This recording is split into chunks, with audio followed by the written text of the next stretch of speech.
ప్రకాశం జిల్లాలోని నల్లమల అటవీ సమీప మార్కాపురం, పెద్దరావీడు మండలాల్లో గ్రామాల్లో వన్యప్రాణి వారోత్సవాలు అటవీ శాఖ అధికారులు నిర్వహిస్తున్నారు. వన్యప్రాణులను రక్షించుకోవాలని, పర్యావరణ పరిరక్షణకు అందరూ పాటుపడాలి. చెట్లను నరకటం, అనుమతి లేకుండా అడవితో ప్రవేశించడం నేరం. ఎవరైనా అడవిలో ఉచ్చులు, వలలు కలిగి అడవి జంతువులను చంపినా వారిపై వన్యప్రాణి సంరక్షణ చట్టం 1972 ప్రకారం 7 సంవత్సరాల జైలు శిక్షలు పడతాయని ప్లకార్డులతో పిల్లలతో కలిసి అటవీ సమీపంలోని గ్రామాలలో అటవీ శాఖ అధికారులు ప్రచారం చేపట్టారు. ప్రజలకు వన్యప్రాణి చట్టాలపై అవగాహన కలిగిస్తున్నారు. ఈ కార్యక్రమంలో కళాజాత బృందం ఆటపాటలతో, మ్యాజిక్ తో అటవీ రక్షణ, వన్యప్రాణుల సంరక్షణపై ప్రజలకు అవగాహన కలిగించారు.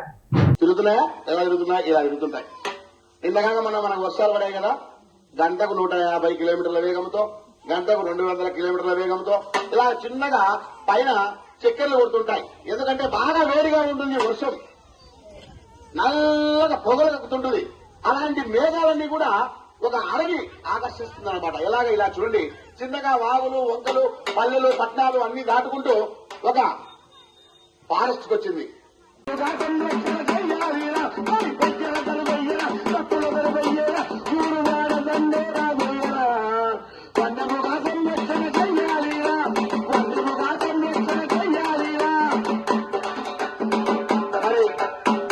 అడవులను మనం ఎలా కాపాడుకోవాలి, మరి అడవులను ఎలా చూసుకోవాలని అనే అంశంపై ఒక చక్కని మ్యాజిక్ చేస్తాను.